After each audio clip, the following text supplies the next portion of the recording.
नमस्ते सर।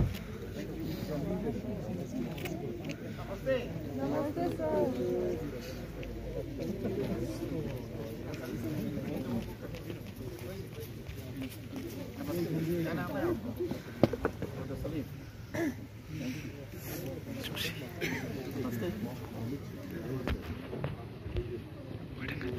नमस्ते, कैसे हो बच्चों? क्या नाम है आपका? वेलकम करते हैं आपको। Thank you for coming. और अभी तो छुट्टी था। अच्छा ऐसे कर लो।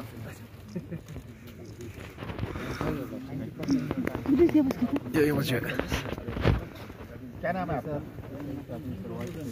Vice president. Thank you.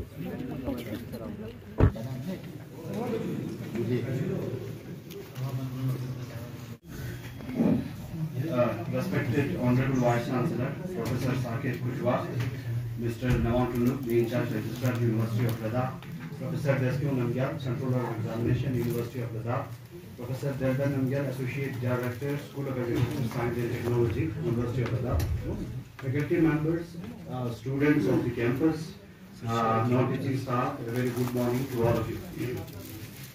It's my immense pleasure to extend a very warm and heartfelt welcome to our Honorable Vice Chancellor, Professor Saket Kujwa, to Kargil campus, University of Ladakh. Dear sir, please accept my sincerest gratitude and warm welcome on behalf of the family of Kargil campus. Dear sir, your visit to Kargil campus immediately after resuming the charge of Vice Chancellor is a testament to your firm commitment, dedication and vision for the holistic growth of all units of the university, sir. Sir, your distinguished academic background, coupled with the profound administrative experience, fills us with the immense hope and confidence that the University of Ladakh is poised to reach new heights under your dynamic leadership, sir. We are deeply inspired by your latest message to all, which is the University of Ladakh, rooted in traditions and focused on the future, sir.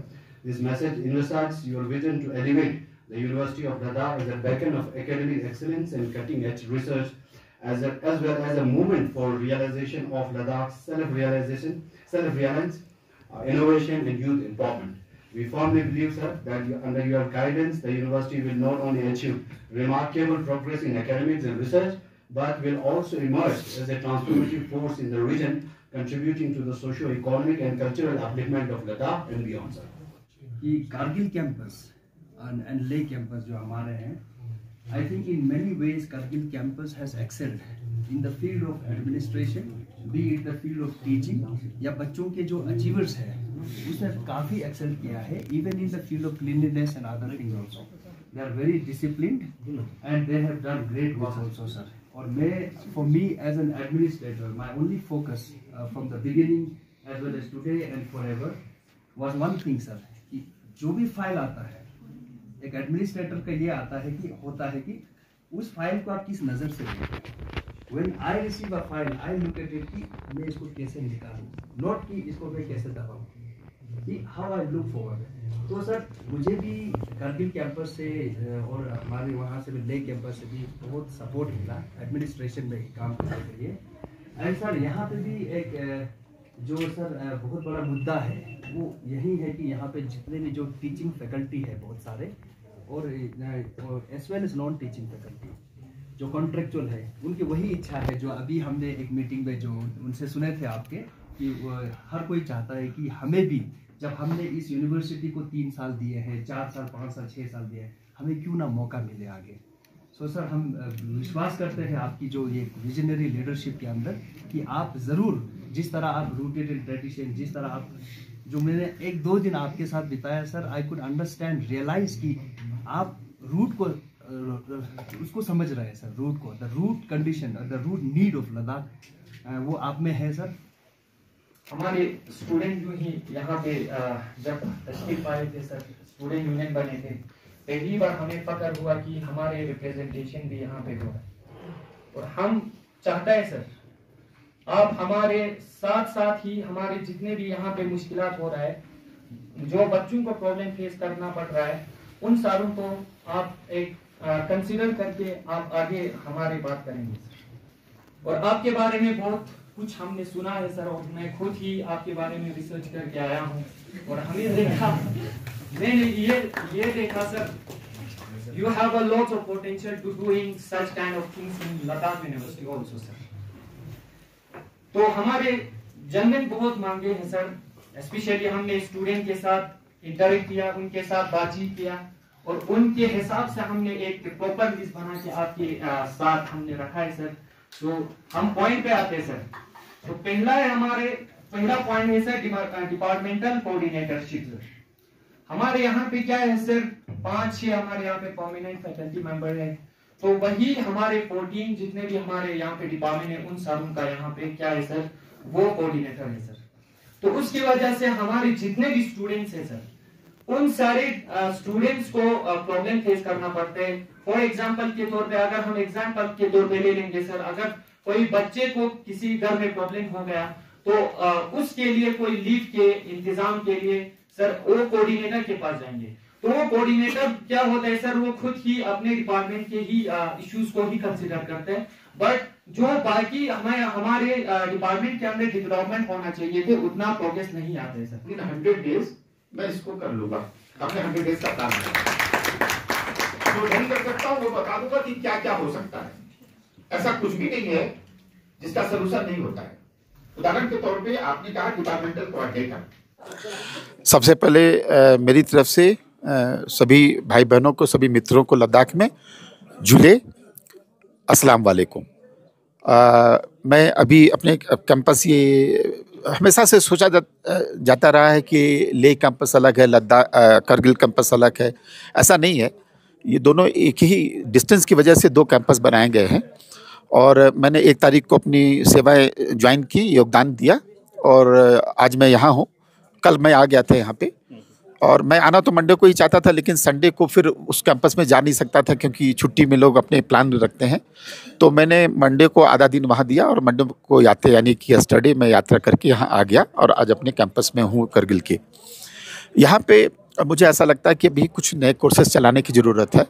अभी मैं honourable LG से बात करूँगा और जो education department है उससे बात करूँगा कि दोनों कैंपस में नंबर ऑफ़ डिपार्टमेंट्स सेम होने चाहिए। अब हो ये रहा है कि हम डिपार्टमेंट, एक पॉलिटिकल साइंस डिपार्टमेंट को या 1-2 और डिपार्टमेंट को छोड़ के बाकी डिपार्टमेंट कॉमन नहीं है। तो उसमें हो ये रहा है कि शायद सोच ये रही होगी कि हमारे पास एनफ बच्चे नहीं आते हैं, लेकिन आजकल तो शिक्षा बच्चों के दरवाजे तक जाती है। तो अगर एक बच्चे को भी शिक्षा की आवश्यकता है तो उसको मिलनी चाहिए और उसको यात्रा करके ले के बच्चे को यहाँ नहीं आना पड़े और यहाँ के बच्चे को वहाँ ले जाना ना पड़े, इसके लिए प्रोविज़न बनाने चाहिए। और उसके कई तरीके हैं, हम डिजिटल मीडिया का इस्तेमाल कर सकते हैं क्लास लेने के लिए, और भी तरीके कर सकते हैं।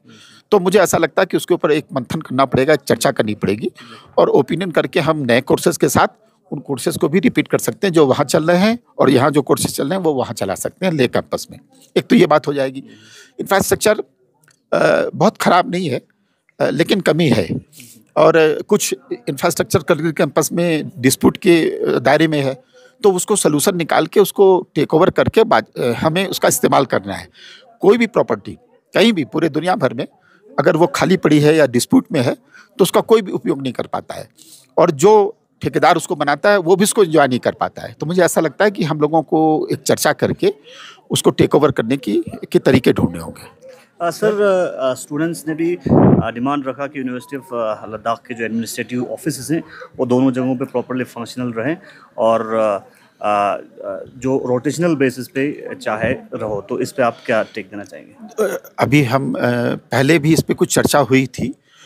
हमारे रजिस्ट्रार ने बताया कि कोई डॉक्यूमेंट उनके पास है रोस्टर बनाने का, यानी कि आने जाने की टाइम टेबल के ऊपर। तो इसमें तो कोई चर्चा ज़्यादा होनी नहीं चाहिए थी। ये दोनों कैंपस अपने हैं तो कुलपति और रजिस्ट्रार पूरे प्लेटफॉर्म को यहाँ होना चाहिए। तो वीक में हम 2 दिन यहाँ रहने का इनिशियल प्लान बनाए हैं। हम एलजी साहब से डिस्कस कर लेंगे और मिनिस्ट्री को भी बता देंगे कि हम यहाँ पे फ्राइडे सैटरडे रहना चाहते हैं और संडे को फिर वापस जाके फिर वहाँ का काम देखेंगे, क्योंकि लेह में क्या है, सारे ऑफिसेज लेह में ही हैं। तो जो हमको परस्यू करना पड़ता है उसके लिए ढेर सारी मीटिंग करनी पड़ती है। तो एक नेचुरल सी बात है कि वहाँ रह के चीज़ों को परस्यू करना एक तो ज़रूरी भी है, वही एक तरीका है। करगिल में रह के तो हम करगिल के बच्चों के लिए, यहाँ के अभिभावकों के लिए, यहाँ की कम्युनिटी के लिए 2 दिन देंगे और वो हम वीक में, इस वीक को नहीं आएंगे फ्राइडे को, अगले वीक से आएंगे। इस बीच हम सारे अपने होमवर्क कर ले तो ये हम ये करेंगे। बच्चों की डिमांड नहीं है, बच्चों के सपनों की एक सोच 2 पन्नों में दी गई है और मुझे लगता है कि उसको डिमांड के रूप में या डेमोन्स्ट्रेशन के रूप में देखना उचित नहीं होगा। वो चीज़ें बड़ी नेचुरल सी हैं, वो होनी ही चाहिए। अब कोई बच्चा कहे कि ज्योग्राफी की लैब होनी चाहिए, उसमें उसने गलत क्या क्या दिया?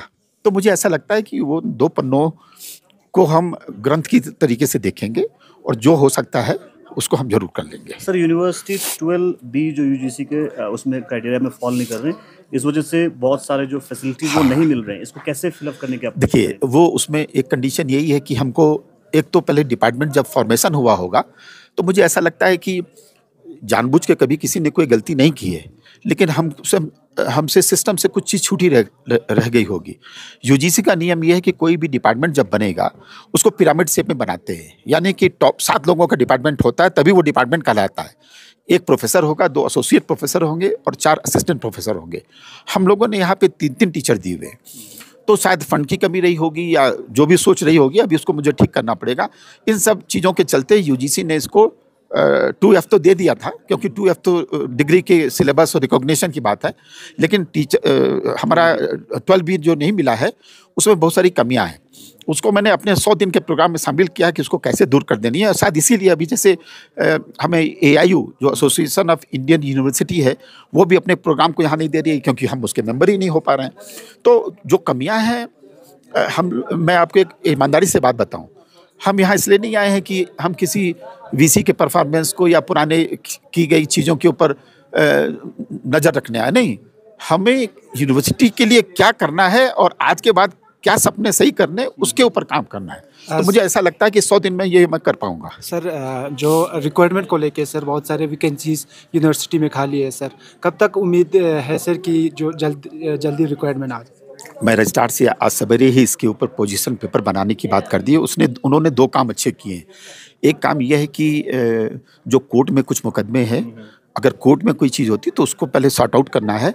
दूसरा, उन्होंने एक जो डिमांड होती है नई पोजीशन की, वैकेंसी की, वो दिल्ली तक जा चुकी है। उसमें जो छोटी मोटी कमी है सिग्नेचर की, उसको हम दूर कर लेंगे, उसको हम करने का प्रयास कर रहे हैं। तो आपने जो सवाल पूछा कि कब तक दूर कर लेंगे, उसमें हमको चर्चा करनी पड़ेगी। अगर कोई कोर्ट केस है तो उसको सॉल्व करना पड़ेगा, तब हम जाके वो काम स्टार्ट कर पाएंगे। मैंने सबसे कहा कि कोर्ट में जाना उनका अधिकार है, लेकिन सब चीज़ कोर्ट के माध्यम से ही होगी। ये सोचना शायद देश की अस्मिता हमें परमिशन देती है कि हम डिस्कस करके सलूशन निकाल लें।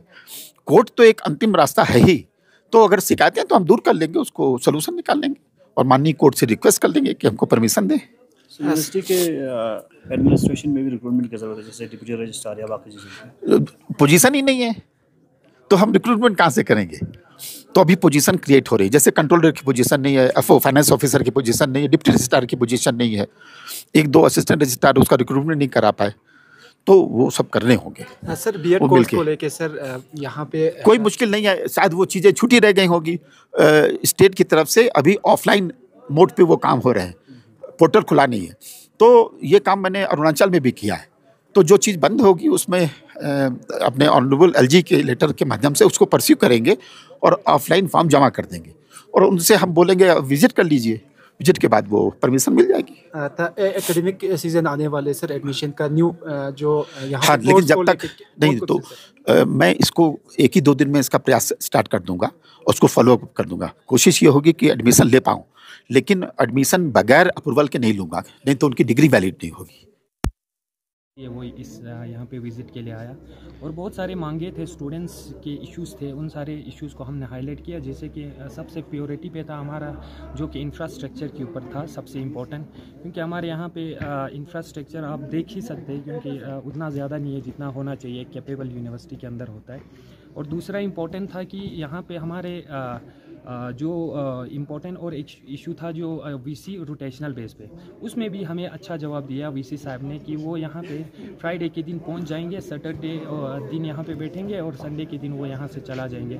तो ये हमारे लिए बहुत फ़ख्र की बात है, अच्छी बात है, जो कि हमें हमारे यहाँ पे प्रोग्रेस देखने को मिलेंगे इसकी वजह से, और बहुत सारी चीज़ों के अंदर इम्प्रूवमेंट आएंगे।